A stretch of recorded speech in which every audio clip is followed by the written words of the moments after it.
There we go. I think we are live. Yes, we're live. Hi, everybody. Welcome to. Right, hang on.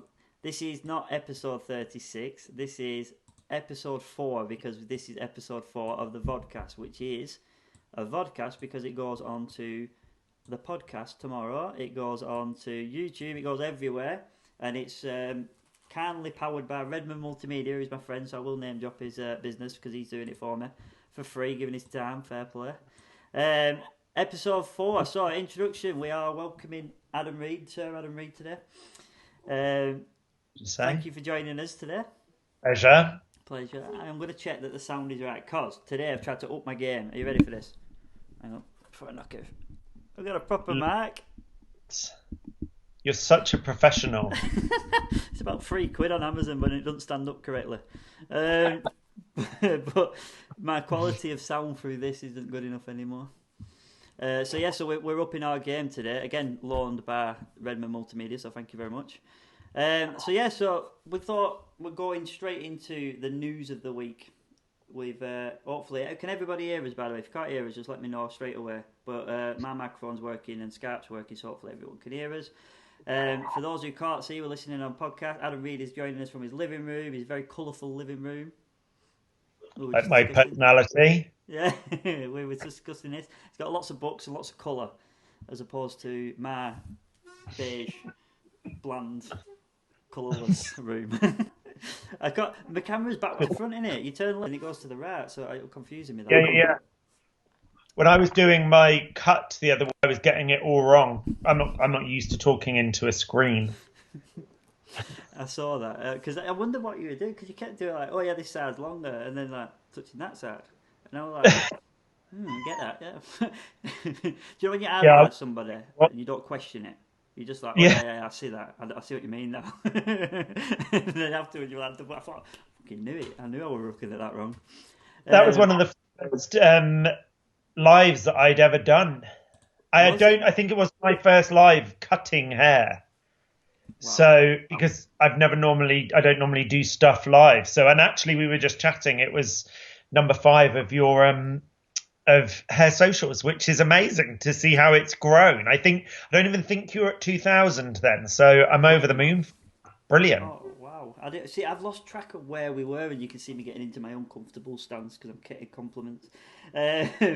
But yeah, I don't even know where we was at because it's kind of like I just asked loads of people and asked my friends, and then they shared and shared and shared. So we're on just short of 8,500 today. It's amazing. It is fantastic. And of them 8,500, we'll do a bit of a draw because Adam Reed is doing his own education, and he's doing it from his salon. Is your education going out rolling after this? Your actual education? It was about to launch prior. We'd only had the salon open for 4 weeks, so it was sort of all cut short. Yeah. But our education is, it's going to be in salon and then it's going to be out and about. So we will be able to take that education to salon groups, to academies. And it's just all about the way that I do hair. It's quite instinctual. And that's what we're going to be doing. So what I offered that night for you guys was 10 spaces in one of as soon as we've opened after lockdown, in the salon on a Monday. We'll announce the date later because obviously we still haven't got a clue. But you can announce the names or post them later, whatever you want to do. To be fair, I can actually, good idea that. I've got it in my notes because I sent you the notes. So what I'll do is when we do announce it, I'm going to drum roll it and let it all build up so people keep interested in watching. I'll post it and I'll stick it on the screen so everybody can see it. Sarah Rule says it's frozen. Refresh it, Sarah. Hopefully it hasn't. So I just wanted to discuss sort of like this week's news before we get into sort of the life of Adam Reed.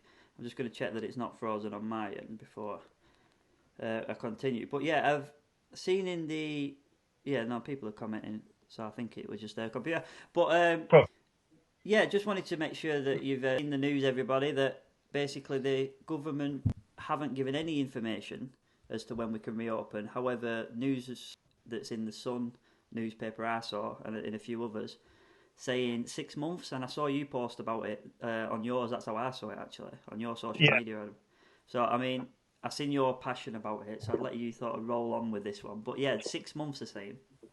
Well, do you know, for me, what's so hard with what is going on? This is all just my personal. This is how I feel personally in the information that I've got. I speak to Millie Kendall from the British Beauty Council and a couple of other guys, and they just keep me updated so that I can update my team and any hairdressers that I'm chatting with. But I woke up to a lot of messages, and for me, it was about the messages that I was getting. I fully understand the media. I'm sort of quite lucky to. A massive part of my career has been working with mostly positive media. But I think that scaremongering sells papers. It's clickbait. Everybody knows what it does, but I was just very angry. I'd only read it in the paper that I posted about, but then it went into two others. So I did tag them in asking for an official statement. I found the journalist who wrote it and contacted him directly to ask him where he got that information from so that I could then look into it. Because for me, it isn't just about us as a hairdressing community. That's my main priority, to look into how I can share positive information. And that's why I posted it. I did not post it to promote that newspaper. I didn't post it to scare me. I use social media most of the time totally positively. Yeah.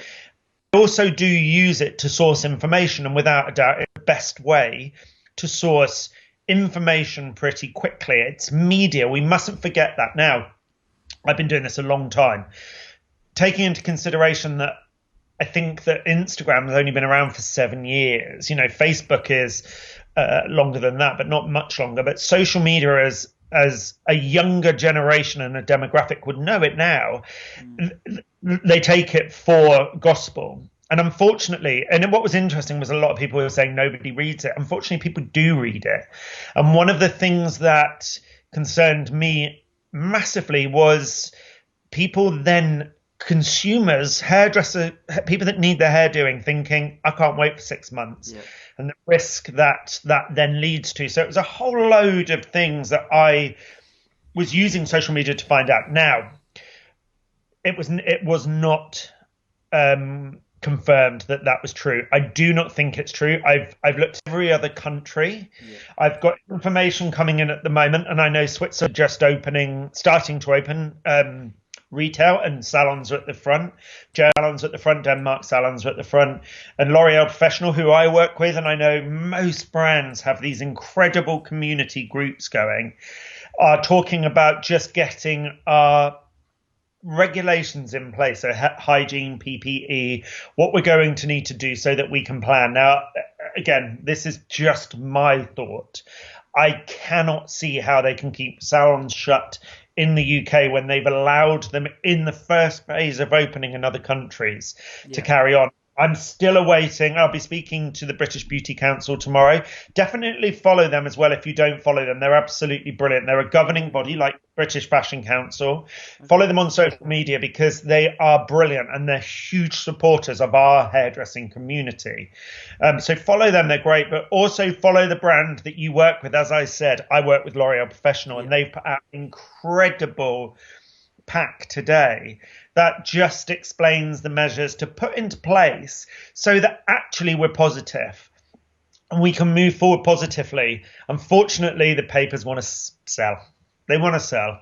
And it is frightening. It's the wrong time to do it. Don't get me. I'm going to carry this on because I'm furious. I don't know how far I'll get, but I don't believe that they should be allowed to share that in this time when people are vulnerable, both financially, but also mental health, because the effect that on people is immense. Yeah, we've seen other people, other celebrities and the royal family, they've all kind of taken a stance over the last 10 years of what the media is allowed to post.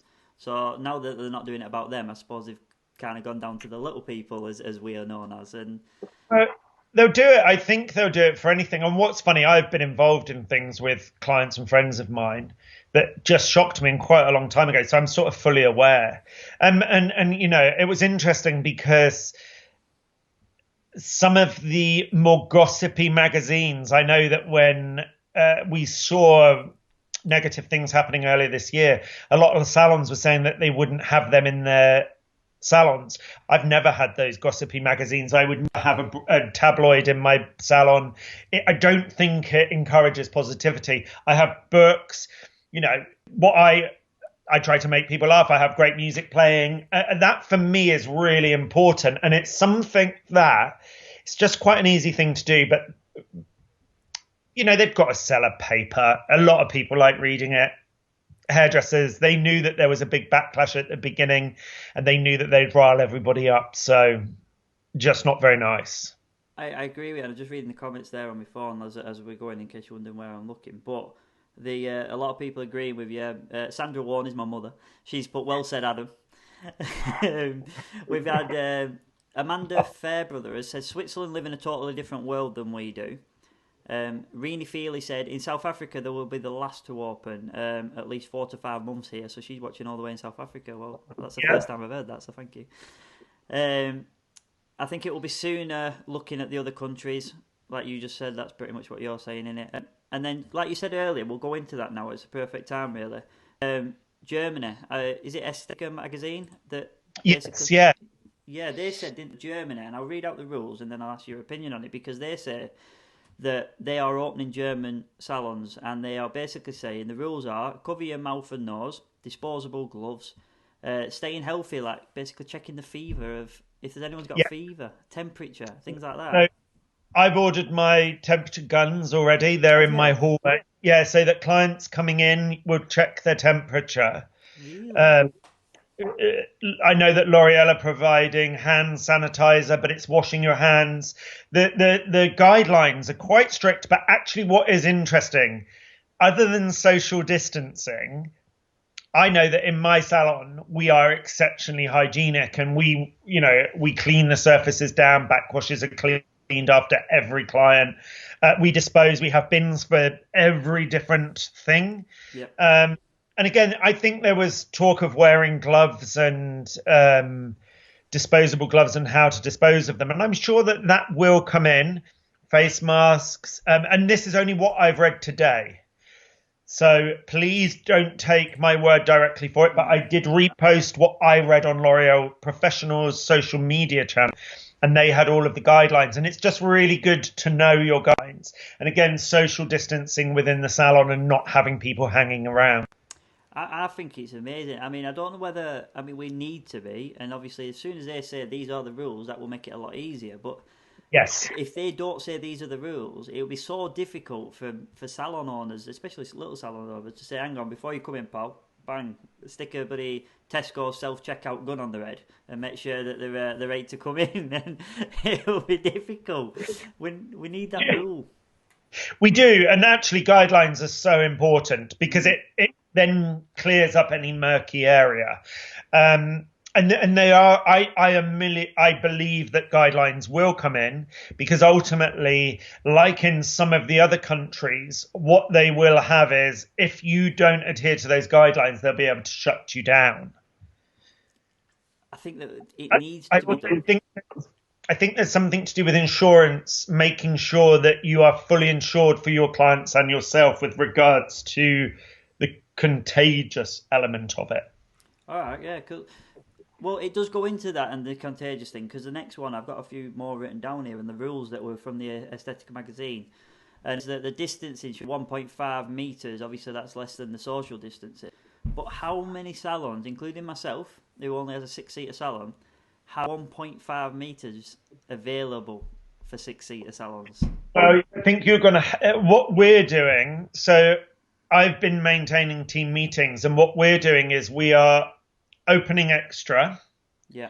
And we're having smaller teams in for longer hours in the days. Right. I read somewhere that you can only open for a certain amount of hours, and there has to be time in between to sterilize. But and I'm sure these guidelines will come in. I'm not an expert here, and this is what I've read. But what we have decided as a team is that we're going to reduce the amount of team in the salon at one time. Yeah. We're going to open longer hours, and then what we're going to do is we're just going to tag team those days, so that actually we can, as best possible, maintain that social distancing. Yeah, it's to be done, doesn't it? It says here. I'm Yeah, just reading it. the taxing thing I think is quite a good idea. We'd started to do it before we shut because two of our guys had to self-isolate. Right. Okay. And actually, we had worked it that we could make it work. Yeah. Again, this was without the official guidelines. These aren't official guidelines that I'm talking about.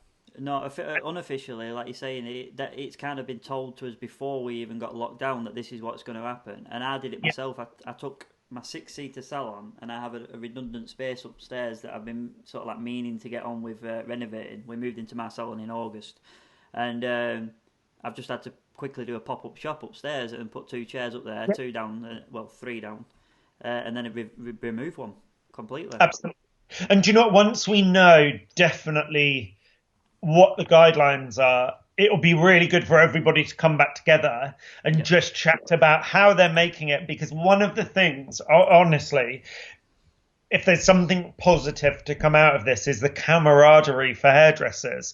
And actually, we are all in this together. I said this right from the beginning. If we can share what we're doing in our salons and how we're doing it, where we're getting PPE from, all of that sort of stuff, then we can get through it. So once the official guidelines, it may be really good just to do a little bit of a talk and put some questions out there that we can all then answer together. Just because it's then everybody helping each other to make sure that as an industry we are strong and supported. And I think that is key. I massively agree with you, and I'm going to give a shout out to the brands because you work for L'Oreal Professional. I work for Matrix, that is part of the L'Oreal group, and so the information. Who I work with, GHD, I work with, they've been absolutely incredible. And so that's what I kind of want to say. Yeah, the information that's been given to us for free, the sort of help that's been there as a support system, the reps sending you private messages, and I'm sure this is happening for everybody, saying if you need any information or even just someone to talk to. I saw at the beginning of lockdown. I mean, that's incredible, really, and we should be proud of these companies because they don't need to do it. Absolutely. It's so true, Simon. And do you know what's really interesting? Absolutely. That shows what a community we are. Also, really, honestly, the other hairdressers around the UK are internationally, everybody coming together just to help each other out. I think, somebody said to me the other day, it wasn't very nice what they said, but they were saying, you're just hairdressers. There are bigger, more important things to do. And I said, absolutely, I'm sure there are at the moment. But also, this is our career. This is our wealth. This is what we do. And actually, people are wanting to come back to see us, and we want to make sure we're fully prepared. Working together as a massive community, huge brands, tiny little salons, self-employed session stylists, or hairdressers that just are doing what they do, and they may not have a salon. People are massively supportive, and honestly, it's blown me away. I've been doing this for a long time, and I only like nice people around me, but everybody's come together. It's really, really incredible. It has. It's been amazing. It's been personally amazing for myself as well, and just looking at the last couple of rules that I've picked out. If you want to read this, guys, I will share it on the page because it's Aesthetica magazine. I'll share it on the page as soon as the live's finished. And it basically says the couple more that I picked out were no dry cuts. Everybody has to have their hair washed on arrival. The hands, wash the hair. And that's interesting, because barbershops don't necessarily accommodate to that.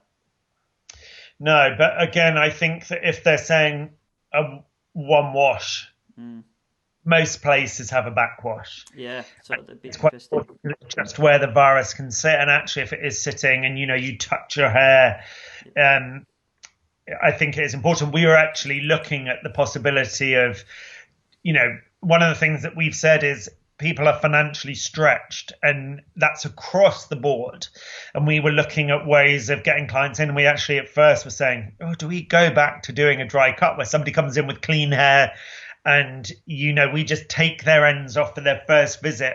And we're working on a really nice package and an ongoing plan, because people are stretched massively. And I'm talking about London, because obviously this is where I live.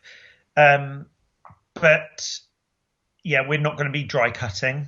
And actually, if they say, I think it's going to be quite important to just wash somebody's hair. We have to stick. We can't make a fuss. We could, like Missouri or wherever it is in America where we're battling against this. We just have to work through this positively. Do as we're asked to do. There'll be a reason that we're being asked to do it, and ultimately, it protects us. It protects our team, and it protects our clients, and that's the most important thing.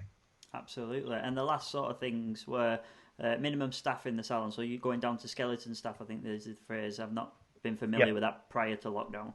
And mobile hairdressers, interestingly, because there might be a lot of freelance and mobile hairdressers watching this. You can continue private as long as it's in private accommodation. So basically, I presume that means you're in one room and no one else is in that room with you, and following the other rules of what we've just mentioned. So, Yeah. I don't know how I feel about that. I don't think that's helping them whatsoever. Well, the problem is it's the sanitizing element and the hygiene element, because also you're carrying things around. Again, I don't think that I haven't massively looked into that side of things. I know with regards to shooting and studios and things. But what's interesting is I use a really great lavender hand. You've been with me, Yeah. I wash my hands and sanitize my hands continuously. So when I'm shooting, everything is sterilized, bags always cleaned, my gowns are washed. I think it's strange that they have to highlight and make a thing of washing your hands and using a hand sanitizer. Oh, yeah. Just like a hairdresser, I've always done it. I don't like my team smoking and I encourage them not to, but we have hand sanitizers. But as hairdressers, we're putting our hands so close to people's faces, they should be sanitized the whole time. So hopefully what this will do for people that may not have got into the habit of doing that, just encourage them to do it a bit more. Yeah. But I would say I think the mobile side of it is quite difficult, but also I don't think it's anything that I can really comment on because it's nothing that I've looked into at the moment, just because I'm sorting my salon out and helping others hopefully sort theirs out. Well, we'll go into that in a sec, but just to clarify, because a lot of comments coming through, we do not know, me and Adam do not know the rules. We are just telling you what this magazine has said that Germany's rules are by their government. I can't confirm that, but just people asking me, so does that mean this? We don't actually know the details. We're just giving you what we've been told. It is quite important, and again, I think it's important to reiterate this: we are not official spokespeople for this. Just chatting about what we've read. But as I said, I looked on Laura Pro's social media earlier, and actually they had great guidelines. And my thinking is get your guidelines set up, your hygiene set up, so that if that is just the minimum, you've got it all done. You've ordered your PPE, you've got your sanitizers, you've decided on how you're going to work from a rota system and a spacing system, so that as soon as we hear the official guidelines, we can slot in what we've prepared into that. Sarah Rules asked the question. Now, I wouldn't normally ask you this question in general because my answer would definitely be no. But Sarah Rule has said, would your staff go to the clients' homes? I presume she means would you offer that as a service? We do for weddings. Apologies. Yeah. Do you know what's interesting is, and this came, and I'm lucky that I'd only recently opened. You have to really check your insurance for that.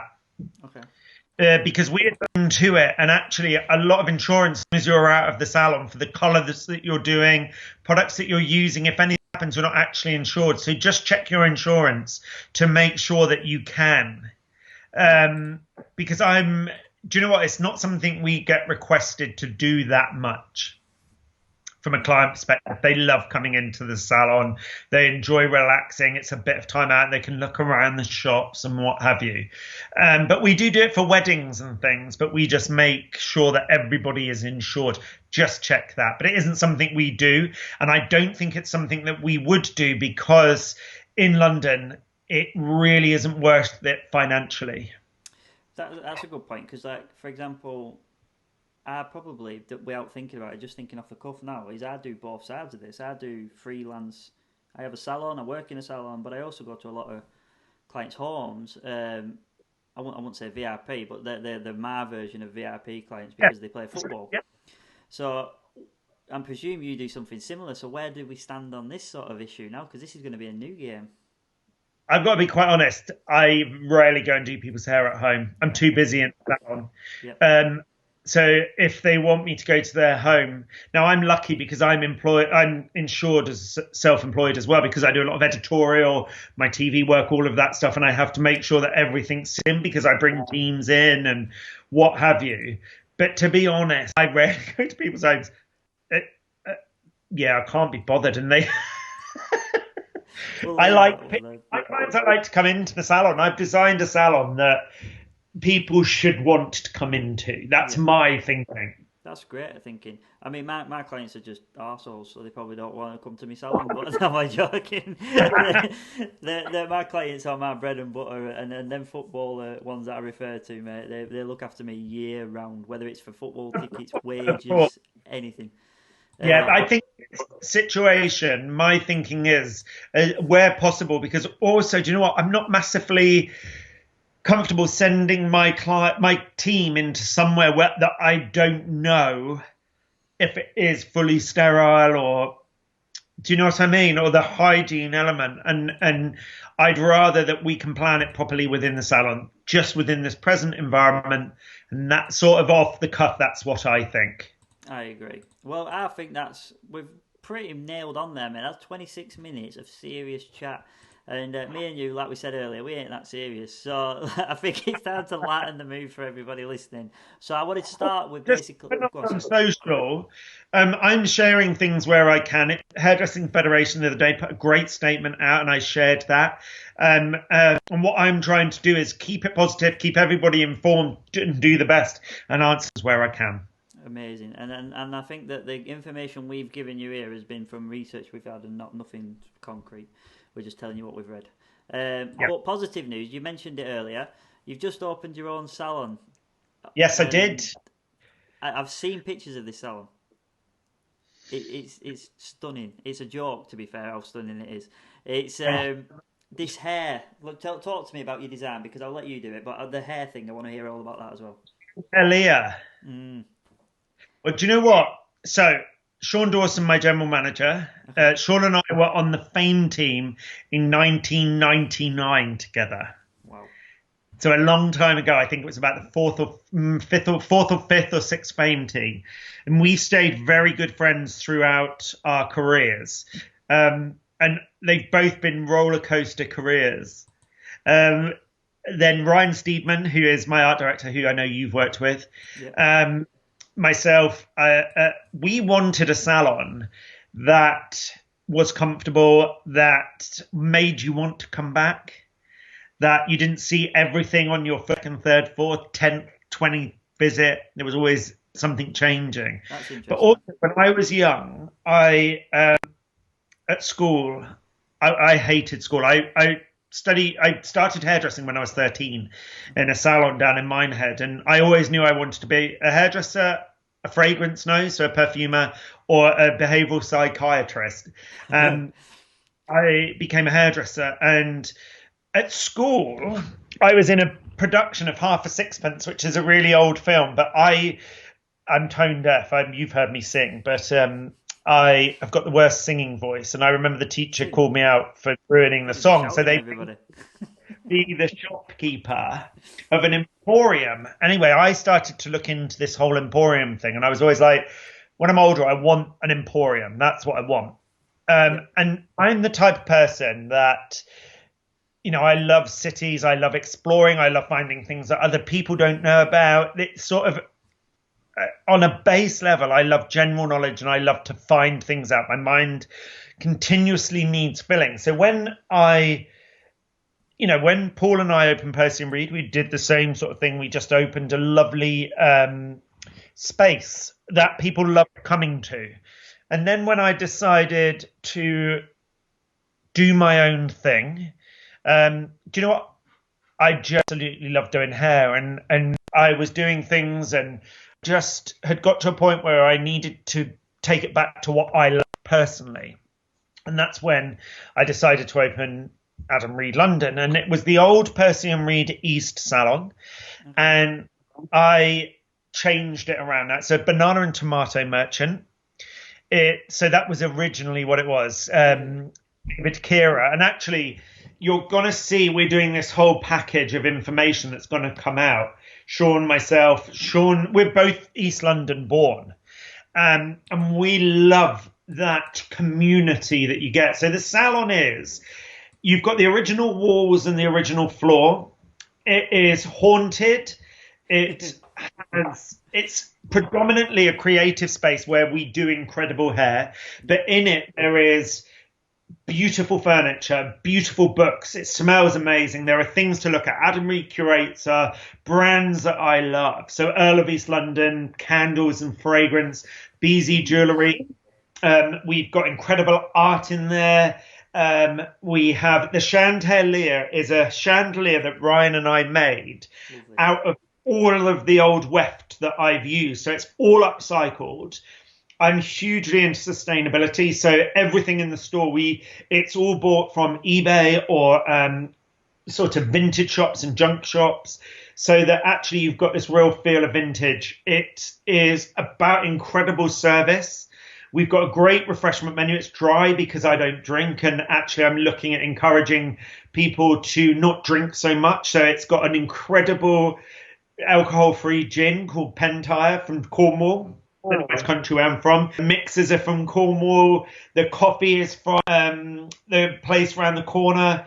God, do you know what? When I'm talking about these things, I always forget. But it's why can't I think of it? But it's coffee, an East London coffee, and they're doing a house blend for us. We've got Lucky Saint beer, jar kombucha, so everything you drink. We've got great licorice. I'm a obsessed, so we've got licorice in there. All of this you can buy. There are codes that you direct sales, so that I'm sending people to direct sales. There are books. It is trend free, so we're not talking about trends. We're talking about incredible hairdressing based on the individual. I have the most incredible team of people. Everybody that comes in is lovely. That's what I want. I'm nearly 50. I act like I'm 15. So I'm getting a nice balance in between. But anybody that wants to visit the space when they're in London, please come and visit it, because honestly, it's really special. It's got a beautiful feel to it. There's all sorts of bits and bobs around that you can see. So it's this curated emporium space. It is. It's stunning. And I was inspired initially for my first salon 5 years ago by your Percy and Reed. So you know your wooden slatty. I don't know what the terminologies are. I was inspired by that. Groove. Right. Okay. Well, I was inspired by that. Yeah, the inspiration for me came from a perfume. One of the oldest perfumeries in Florence called Santa Maria Novello. Yeah. And they do some perfumes I absolutely love. And when I used to go to Florence, I would go there and buy the talcum powder and what have you, and fragrance and candles. That's what that was inspired by when we first did that. That's awesome. That inspired me. Go on, sorry. No, my mum is quite Eleanor D, my old first assistant, she's honestly one of the best people in the world. She used to say I had a circus brain, but I think that's what you see in whatever I do. And that's sort of what the Adam Reed London has. I think that's obvious when you actually look at the pictures, and anyone who wants to see them, simply Google Adam Reed hair, and I think the top 3 sort of blog posts and articles are all about your new salon. And yeah, I was going to share them on here, but I tried to do this the other day, and I've just got my computer from work, mate, and I nearly brought the whole thing down because it couldn't handle everything.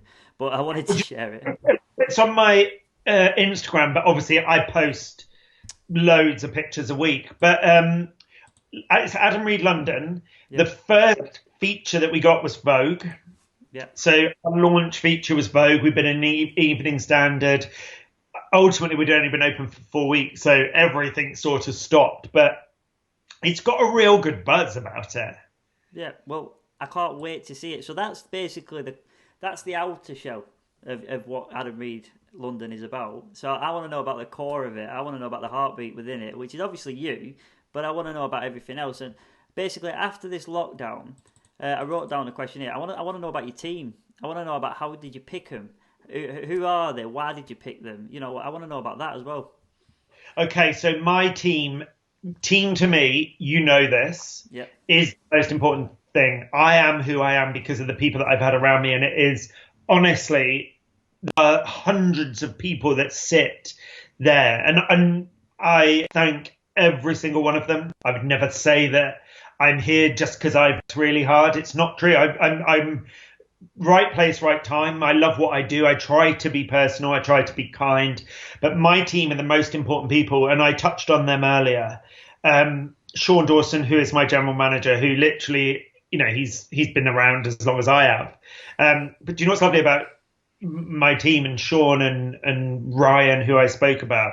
We actually do really care, and it's lack of ego. I would say I'm not egotistical. Because I do care what people think about me, but Yeah. I don't care enough that it would stop me doing what I do and keeping my vision. And by that, I'm not being disrespectful in any way, shape, or form, because I do feel when I first started hairdressing a long time ago, I always thought, do you know what, I've got to be true to myself, and that's what I've always tried to do. And sometimes I've got it totally wrong. I really have. And I went through a stage, I don't drink anymore, where I drank too much and I would upset people. But that was, I don't have the confidence that people would necessarily think that I have. Okay. So I don't have that confidence. But where I am quite confident is what these can do. Yeah. Makes sense. And actually, my team are absolutely brilliant. So for me, communication is absolutely key. And it always has been.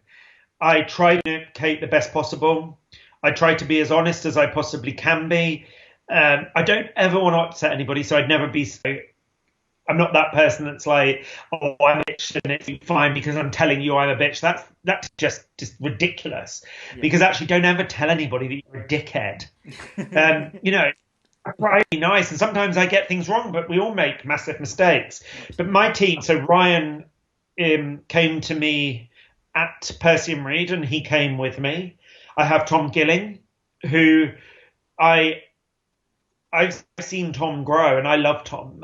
We met years ago through GHD, and him assisting me on some things, and us working together, and then us chatting about things that weren't hair. And as soon as he knew I was opening, he came and had a chat.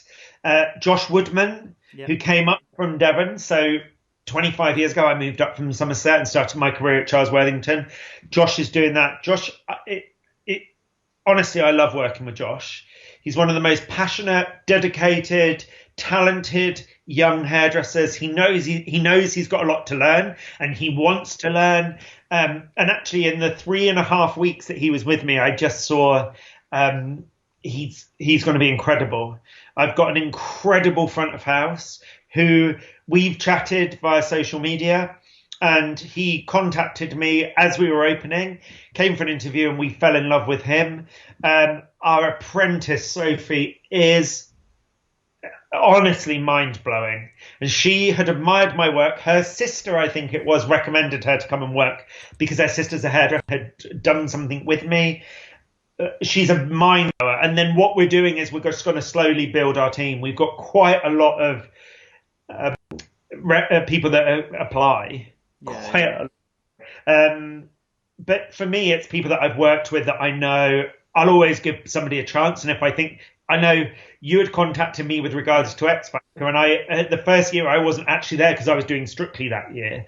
I was doing Strictly on X Factor, so I was in different weeks. Yeah. But when you came, I desperately wanted, and I told you this, and I'm not saying this just to be there because I told you. I saw something in you that I really wanted you to work with me. And I know that you came later to our team this year, but actually we had the best day. Yeah, I've always pulled people into my teams as well. So I've always opened up my teams. Because I came from Somerset, I used to enter every competition, want to assist everybody. And do you know what? Nobody came back to me.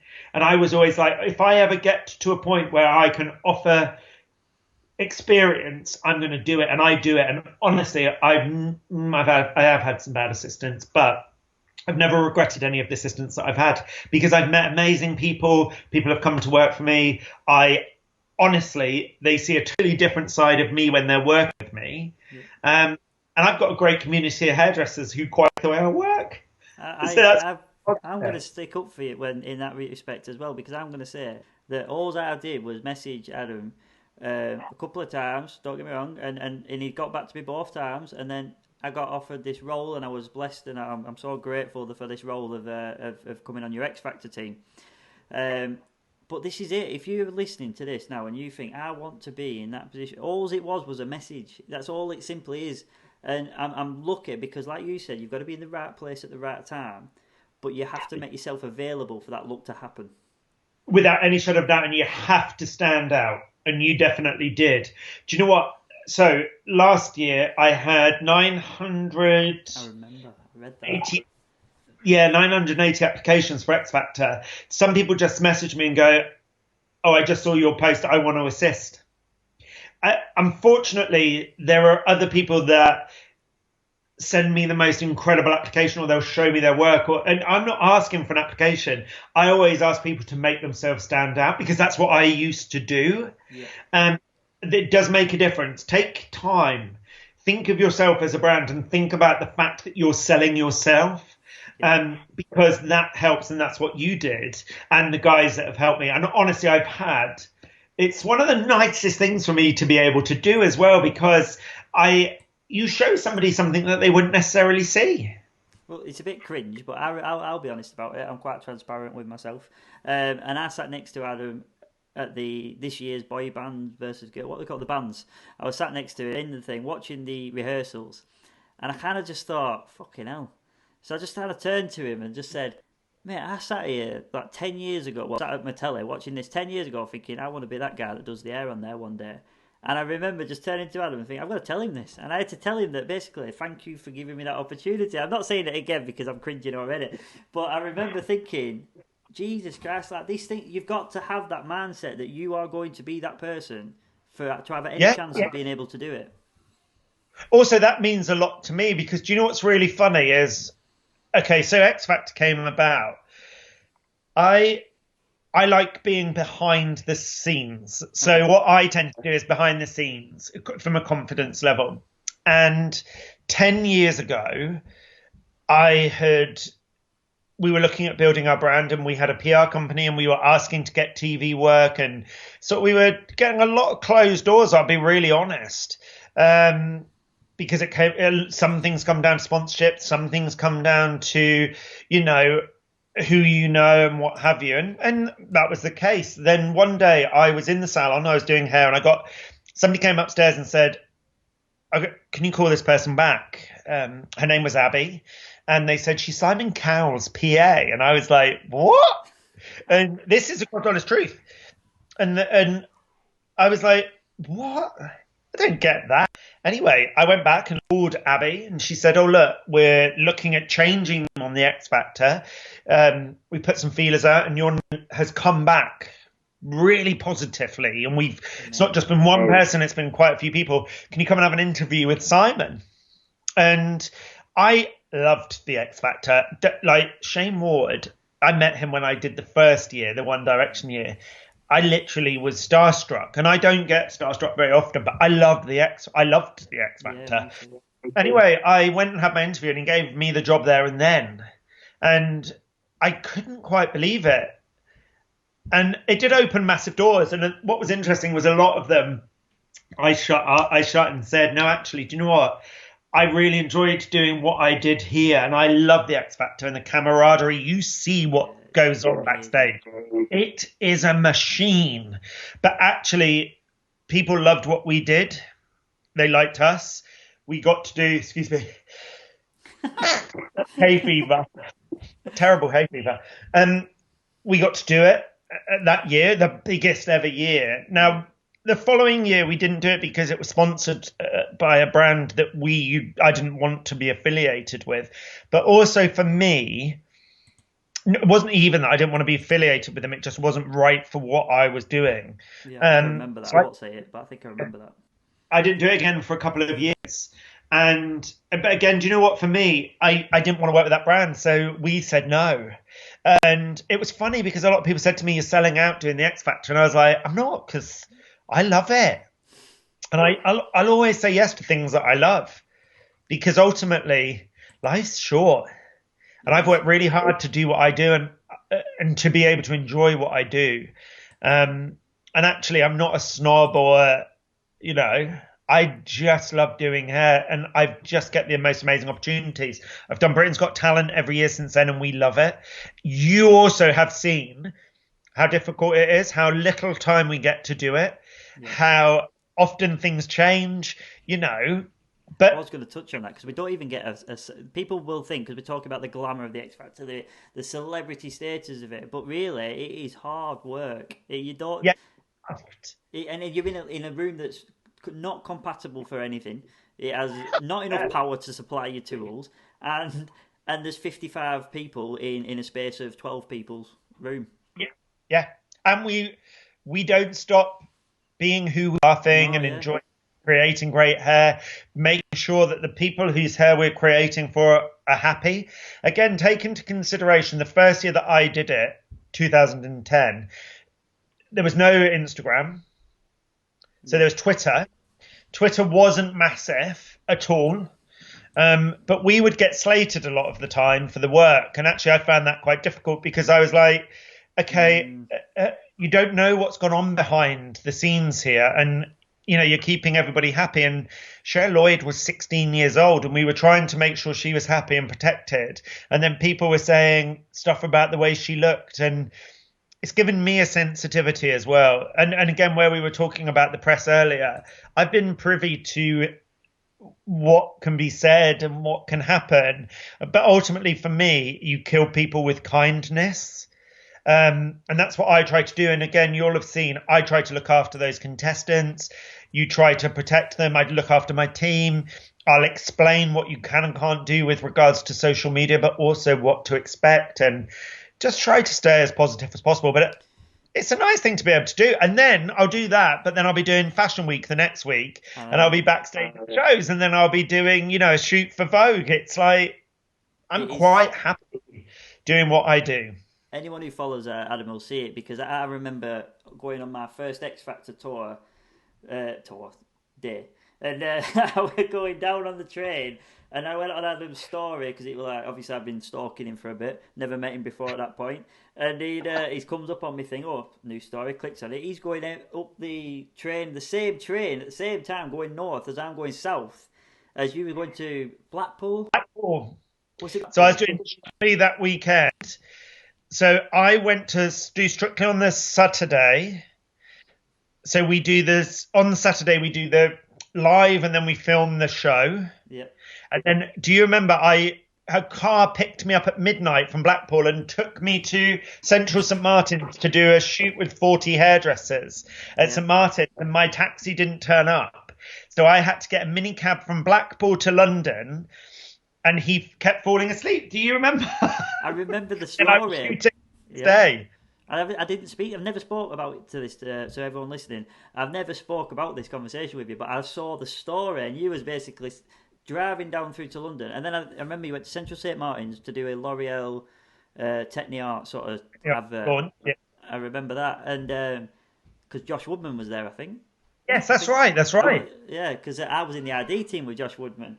So I remember watching. Sorry, my little boy's shouting at me. I think, and I'll let you tell him about that, because it was amazing. But it's madness that the people think that you just go around, live the high life, and we probably get underpaid and overworked. Well, do you know, again, what is interesting is when people see you doing those things, they don't realise. And again, it's anybody's business, but budgets aren't massive. They aren't what people think. And actually, it's you're running a tight ship. And working 24/7, you know, 7 days a week. Again, I choose to do that. I'm not doing it. I'm not saying it from the point of view of, oh, poor me. I love what I do. Yeah, you wouldn't change it for the world. It's interesting, isn't it? Because it's obviously just more proof that it's not money that drives the job. Because if it was, you wouldn't be in this industry. Because I certainly wouldn't be in this industry if it was money that drove me first. It's money that comes secondary to me. If I get it, I'm blessed. Well, do you know what? If you're talented, and I'm not a good businessman, I've got to be honest, but I've got good people around me who are. And again, it does come, you can make great money in this industry. You do have to work hard, but I think you have to work hard with anything. It's definitely not a negative. And again, it's networking and it's finding the right people and working with great people. And just being nice, it makes a massive difference. This is it. Now, I've said it before, but I have a Premier League footballer who was sort of my first footballer when he was nobody, and I'm still nobody, but when I was him.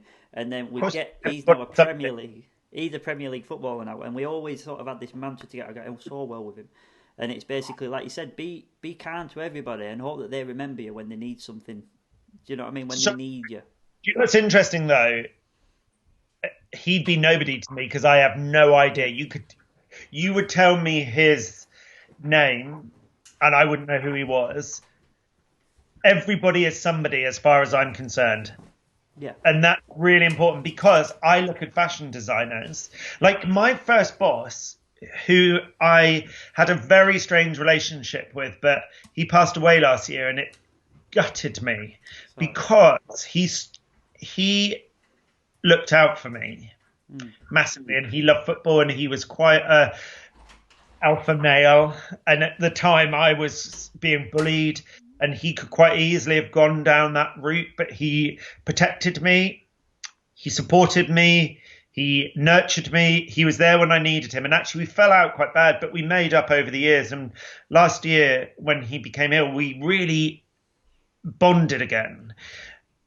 We absolutely appreciated each other, and that's what I realized, and that's all you need. Do you know what? It makes no difference who you are, how much money you've got, what car you drive. None of that means anything if you're a dickhead. It doesn't. I agree. I agree. Do you know what? My best friends are still my best friends. I would never look down on anybody. I treat everybody on the same level. I do.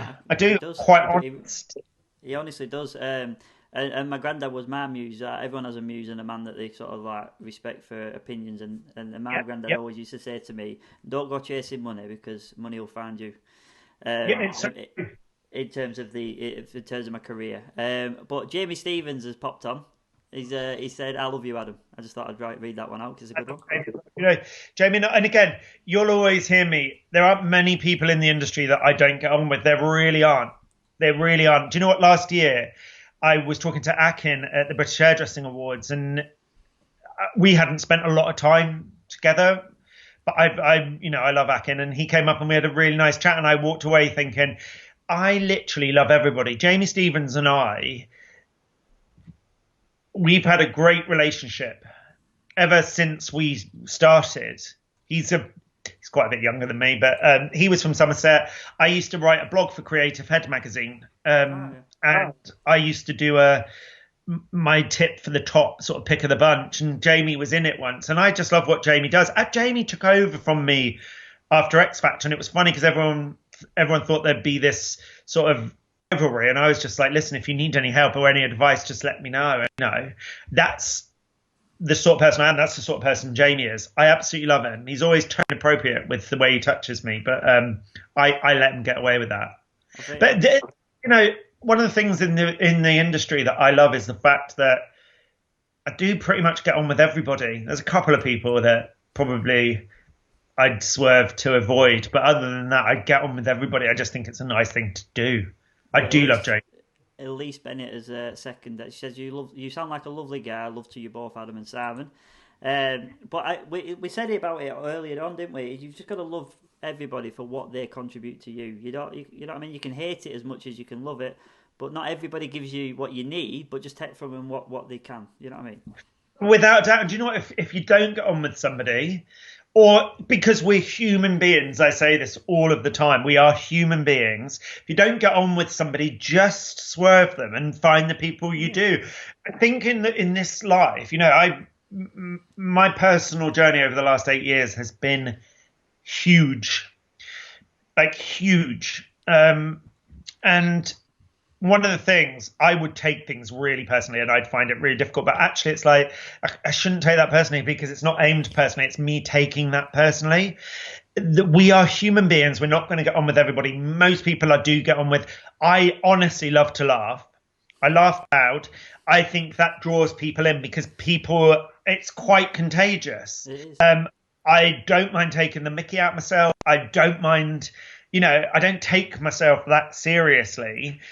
So it's hard then for somebody to find something to absolutely hate about me.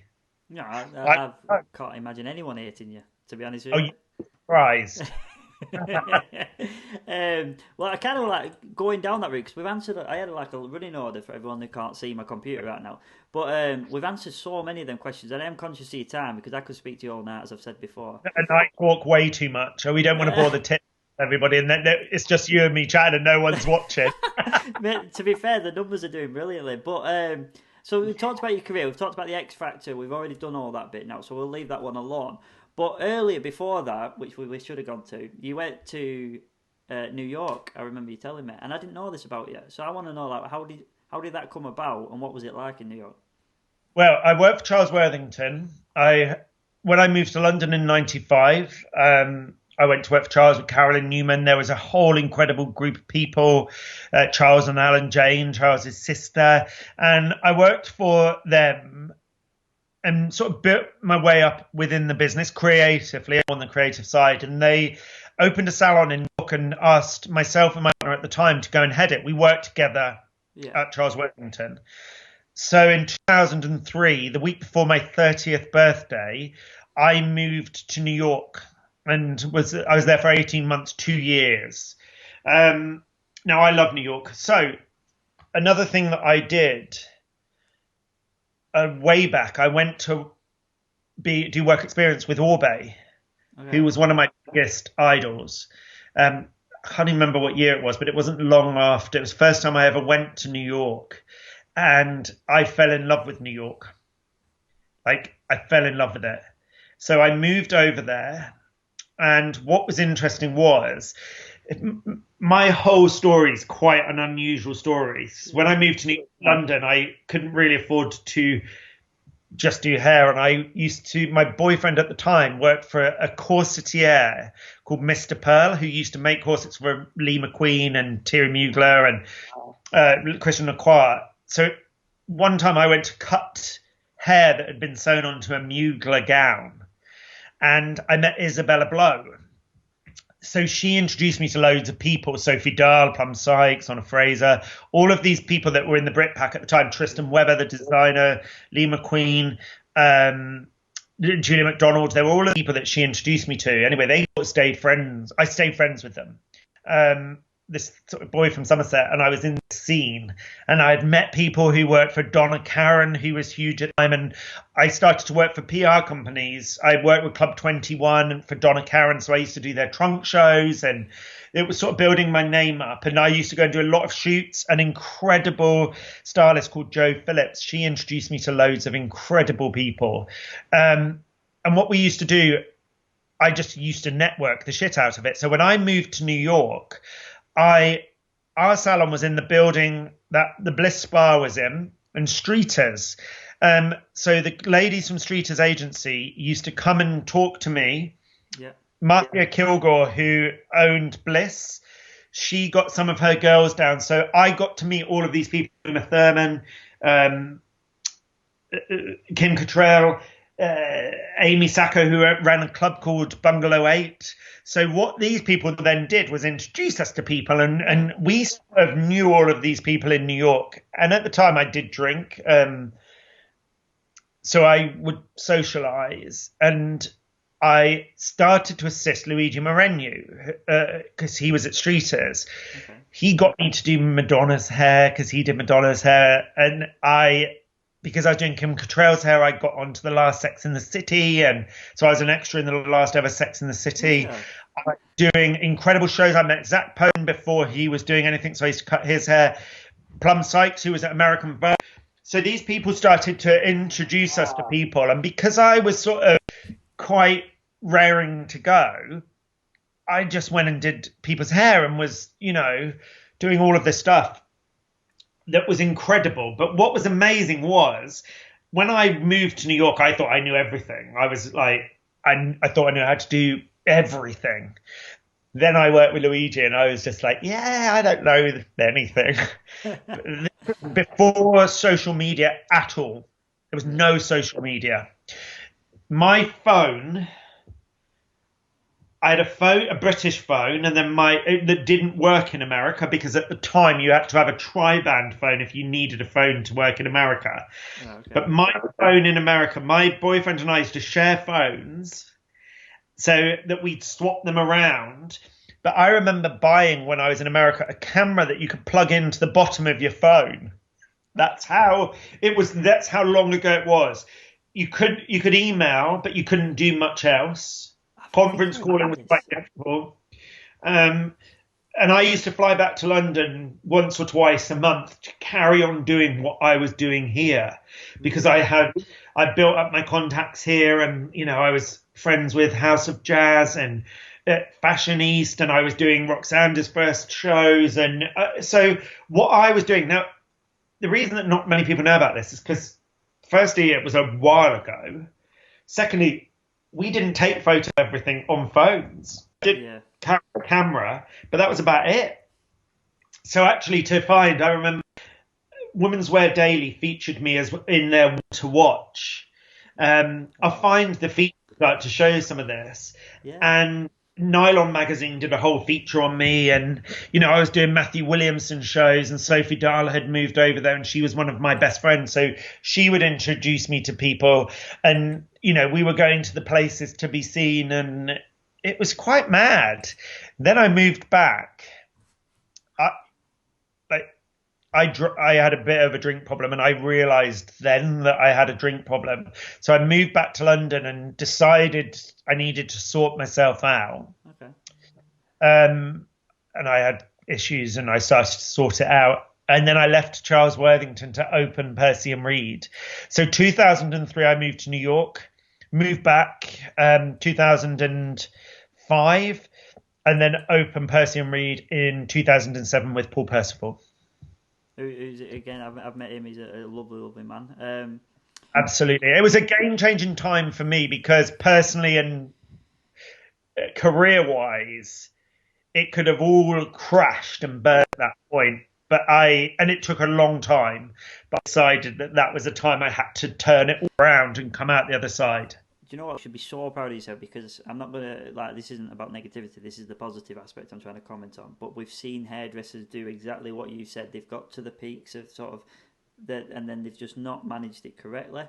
And you should be coming to yourself here and saying, do you know what, that was a massive point. But I'd be interested to know as to what made that point or that penny drop. Do you know what? Where I was lucky is I had people that told me. Yeah. So there were people, Zoe Irwin, Darren Fowler, a couple of people who obviously cared for me enough to let me know that I could have a heart-to-heart, and Saloni from L'Oreal, who's a very good friend of mine. We were very much closer then. Some people just made it very aware that maybe it was time to change the way that I was going. So again, it comes down to the people that are around me.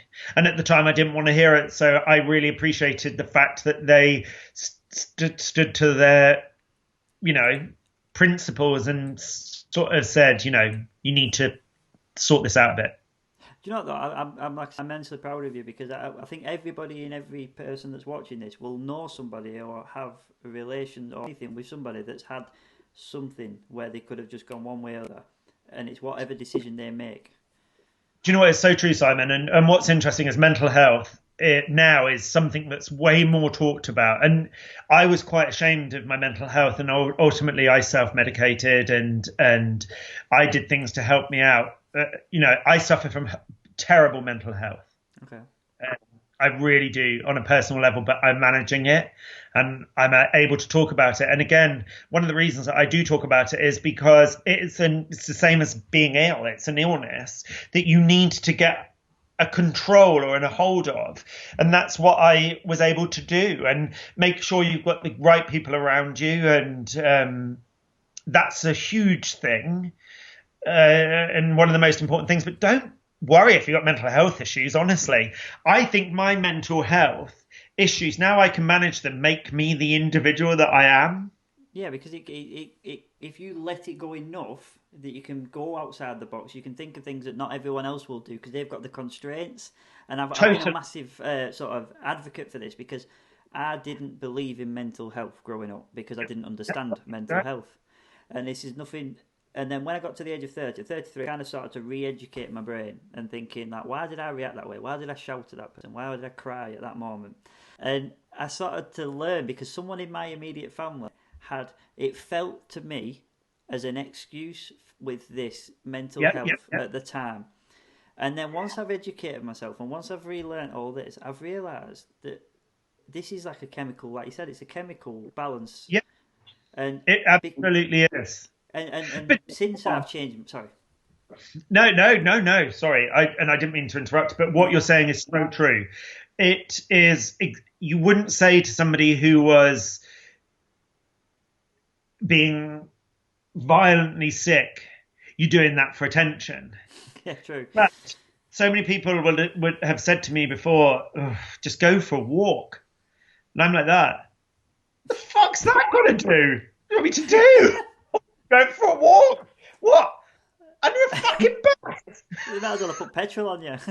It's so true because you're like that. Oh yeah. Well, okay then. If it was that easy, I'd go for a bloody walk. And don't get me wrong, now I get a balance of it. Walking really helps me, but also medication helps me. Like medication helps me if I've got a headache. And actually, it's getting a balance, and there's nothing wrong with it. And it's good to embrace it and make the most of it as long as you've got the balance there, because everything is good in balance. And in, people say, well, couldn't you go out and just have one drink? And what I realized was, no, I couldn't. So I was better to stay away. But if you come out with me, you're not going to have any less a good a time as you would if I was drunk, as if I wasn't. Because I am really, really funny. Yeah, I think you are, and I want to go echo back what you said before I go on to the next question, but about the people around you. Anyone who's listening to this, because there was a comment earlier on, and I'm so sorry that I couldn't get it in, but it wasn't the time to bring it in, but now it is. And the point she was saying is she's had a really bad day, and that she's really glad to have this hair socials tonight because she's had a shocking day. Yep. And then people were supporting her. That I was just reading the comments as you were talking to me, saying, "I hope you're all right," blah blah blah, and. If you surround yourself, because I am that person, right? I'm the person that was the outside of the mental health. So you said it's about the people around you, and since I changed my mindset, the sort of mental health of the person that I'm talking about is so much better because I think I've backed off. Without a doubt. And do you know what's really interesting is it's what you put out, you get back. I'm a huge believer in the law of attraction, and I wasn't prior to this. I wasn't prior to a couple of years ago when I'd gone back into a bit of a low. When I met my husband, I was he was the right person for me to have around. We then adopted. My son's the right person for me to have around. I have a really great group of friends. The people that weren't so great just dropped off as I stopped drinking and I moved on. But what you put out, you're going to start to get back. There's no doubt about it. Don't get me wrong, I can hardly get out of bed because my anxiety can be so bad. But I know that I'm going to bump into Ryan, or Sean's going to come in and have a massive smile, or Sophie will come in and she'll look really nice, and I'll say, this is our apprentice, I'll say, oh God, you look lovely, and I'll look at the smile on her face. I instantly feel better, and that's because the right people are in my life at that time. And sometimes you don't know when you're in it, but honestly, surround yourself with the right people and the right things happen. I'm massive, and again, I can only apologise for my mindset to the people around me, not because I didn't know, I wasn't educated, and I've educated myself. But I feel like this should be done earlier. But this is the wrong podcast for this. But I do feel it should be done earlier. Don't beat yourself up about it either, because what you don't know doesn't hurt you. It can hurt other people, but you don't know, and until you're educated, you're not going to know. So you can't beat yourself up, especially if you've moved on. Yeah. But this is right. We're here to talk about hair. Exactly, it is in the right podcast. So we'll go back to hair, right? Because I'm so proud of you for sort of like your honesty, because it's not about audience, it's not about views or listens. This is about just me and you having a chat, and that's come out as a sort of an organic thing. So I am proud of you for talking about. Not that you need my reassurance, but yeah. You know me. I honestly. No, I love. So we went past the X Factor. We've already done all that bit, but I did have a few questions in there to sort of slide in. And you've mentioned the celebs you've worked with, like Madonna and New York and things like that. Who's that client that when they first walked in and they were like, right, your client's here, and I'm talking like your Madonnas, and who was that first one that made your heart like skip? Okay, the first person whose hair I cut was Mel Gibson. I don't know if anybody knows who he is now, but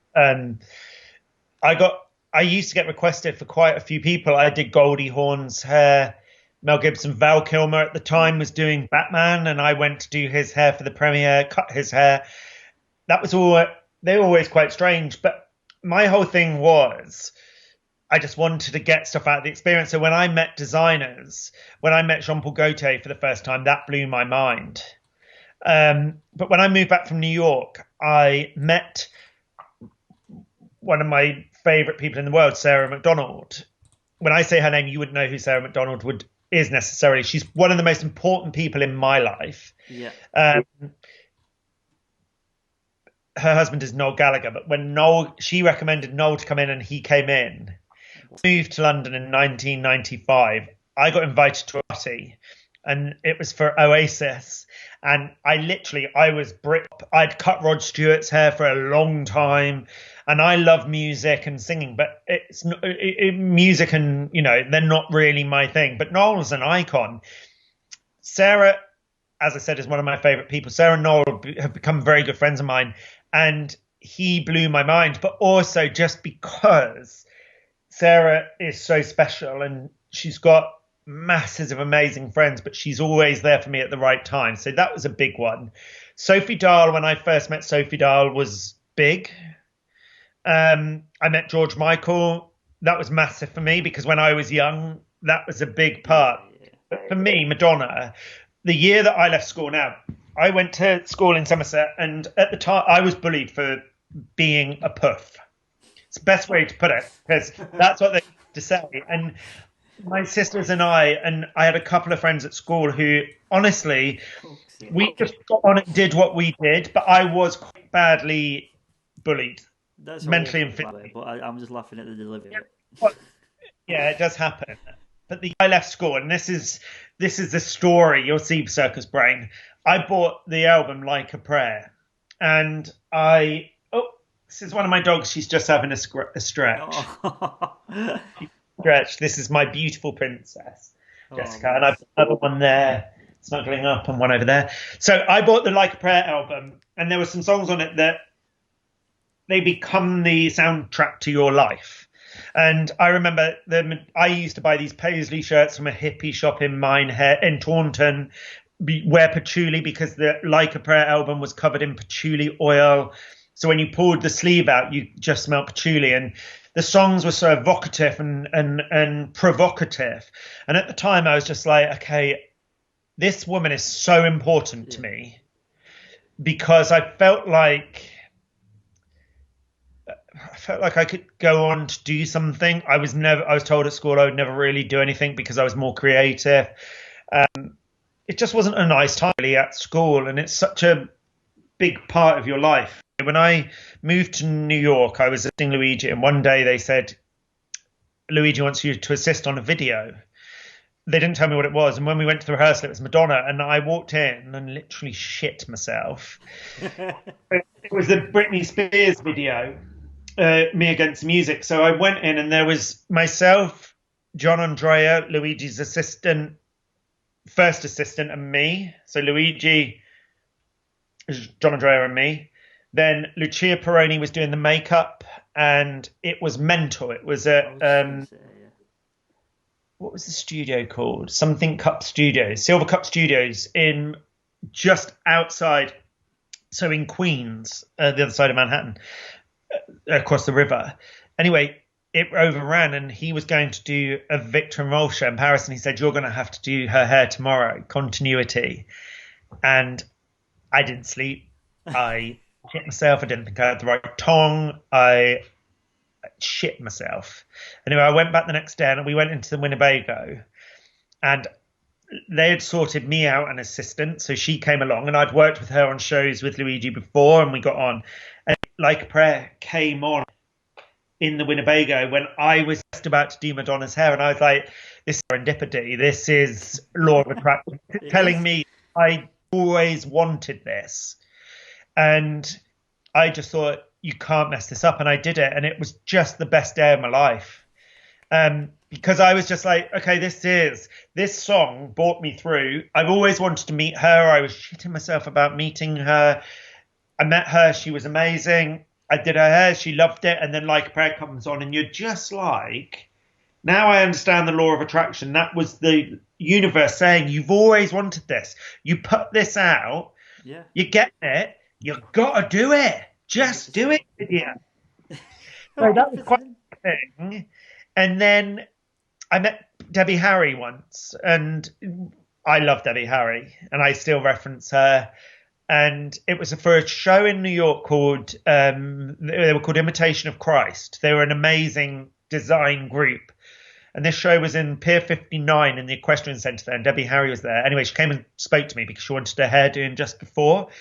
And I'm not joking, she was amazing. And there I was just like, okay, listen, if you meet your people, then, we're all humans. And I think from then I started to get to meet loads of different people that people would say were cities. And I was just like, actually, do you know what? We're all humans. And they may have more money, but if you're not bothered by money, then go in to meet them with the idea of learning something or getting something from them, and then you come out amazing.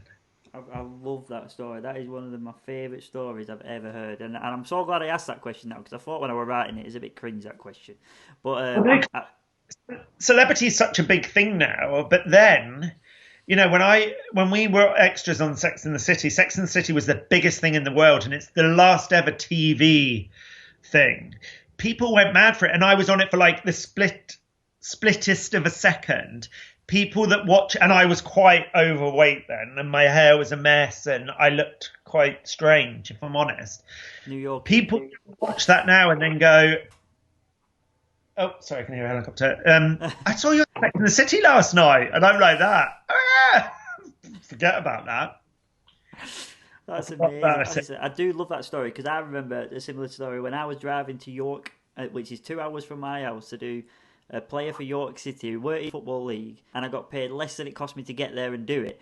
And everyone and people would say to me, why are you even doing it? You're not even getting... I'm like, because I'll cut the England teams there. And it was even though I said it, I never believed it, but I think you have to think it, you have to talk about it and envisage it. And The Secret, for anyone who doesn't know, what's it called? The Law of Attraction is in The Secret, the book The Secret. And if anyone hasn't read it, read it, because that was the first one I read.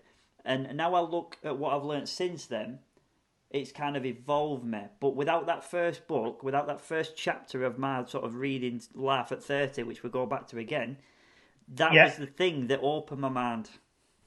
Yeah, if you find The Secret hard, because The Secret, what was interesting is somebody spoke to me about the law of attraction, and I had no idea what it was.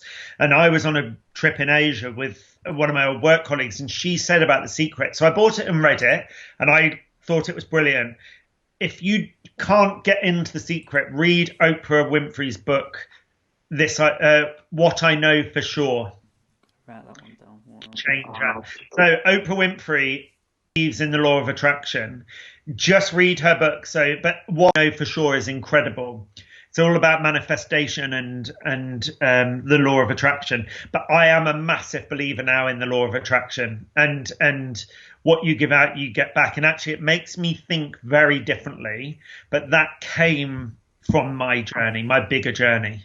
It's bizarre, isn't it? I mean, we're at different parallels, if you will, but it's a similar sort of thing, isn't it? There's a moment that happens, and you educate yourself, or you don't. There's two ways to go, I think. And, totally. And that's pretty much it for my questions, mate. But I think that's one of the best sort of hours of my life I've had. Really, I really, really enjoyed that, and I thank you so much for coming on. But I've got to say, a lot of what I've said now, when we were, and this is to finish and to just say thank you to you, when we were in Birmingham last year. Yeah. Was Birmingham, wasn't it? Yeah. I can never remember because it was such a strange place that we were at.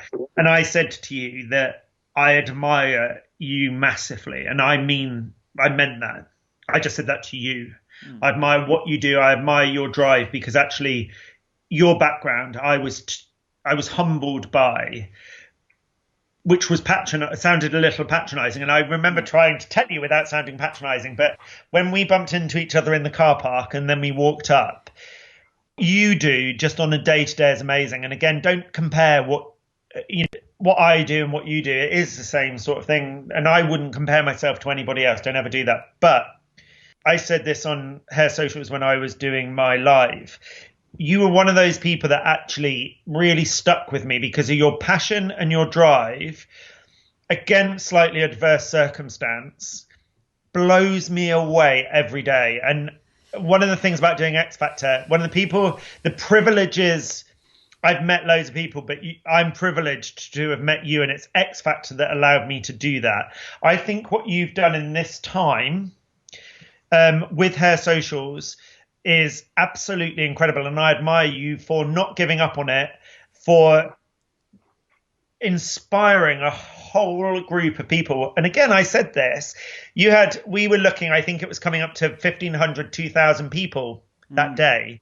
You're on 8,000, and it is, the quality of what you're putting out. We spoke about this earlier, to a group of hairdressers that actually a lot of people would be really lost at the moment because it's strange times. So I just want to say, number one, congratulations. Number two, I'm honoured that you are now a friend of mine, because honestly, you came into my team at X Factor at Christmas and everybody loved you. Liam, Shelley, Ryan, everybody loved being a part of it. And it was like you'd done it before. So just to end, you just sit back. Just take a step back 5 weeks ago when you wouldn't know what was happening. But also, I wouldn't speak like I've just spoken to anybody else. A lot of what I said I wouldn't share, but I think it's quite important. But you are a very special human being. So congratulations on everything you've done, because it's amazing. I think just to sort of take the attention away from me, because as people are commenting on the things, I'm going to red. I think basically we all have once you realise that everybody has their things to deal with, whether it be the sexuality, the race, the disability, and I said that to you myself, once you actually get past that and you accept that, you're all on a level playing field. But until you can accept yourself, you're below par anyway. And I think you're definitely on par and above. So congratulations. I'm not saying it because you're there, because I wouldn't, because there's no point. But I think just even as a human being, you're an exceptionally nice human being. Yeah, well, and a good hair. Thanks, mate. Yeah, do you know what? I've thought about this, right? And I always wanted to be on this screen for my hairdressing, not for my social media skills. You're on it for your hairdressing, though. No, you are, because actually the people that you're pulling in think of you as a great hairdresser. But we're not here to play smoke up each other's arse. Well, anyway, I'm gonna put the competition winners out there for you, because have you got? I've sent them you. No, you put them. Let me just, because you know what I did? I went onto flight mode. I can get them. I didn't want it ringing, but again, what we wanted to do was just give it something to look forward to. So what was interesting as well, as I said, I'd never really done many lives or anything like that before. Simon asked me to do a live, and I said I would, just because it was him. The way that I educate is quite different, and what I wanted to do when we started Adam Reed Educates was show hairdressing how I do it and how easy it is to take into the salon. So offering 10 people to come on, it'll be one of our first courses that we offer. It's just a really nice way of saying thank you, showing what we can do educational. So Simon, you please, I would say post the names after, and we'll I'll post it as well. You are? I'll post them again after, but I've just put them on. Fuck's sake. Well, that's fine then. Fine. I mean, because I didn't know you could do it like that. And I'll repost them and I'll put it on my Instagram. Well, they're on. They've taken over the full screen, so I'm going to remove that because I didn't realise it did No, that. keep on. That's fine. I didn't know you could do it. That's my lack of technology. Well, I've put it out there. The winners are on the screen. They're in the comments. I'll do a separate post entirely about it. Well, exactly what you said then and the reasons for it, and congratulations to everyone. And I've checked them. And what I'll do is, as soon as we know when we're open, if you all send me your email addresses, we'll send you the details and you can come down. And I know you're coming, Simon, with some of your guys, so should be a really, really good day. Awesome. Well, I'm going to do a separate post after this and round up next week's things. But thank you so much for coming on, and I'll end it there, Phil. Absolute pleasure. Oh, and I'll see you to do anything to get off, or do you just kick me out? I'll end it. You stay there, and I'll say bye to you in a second. But thank you, everybody, and bye from me. And I'll let Adam say bye yourself. See you later. Thank you.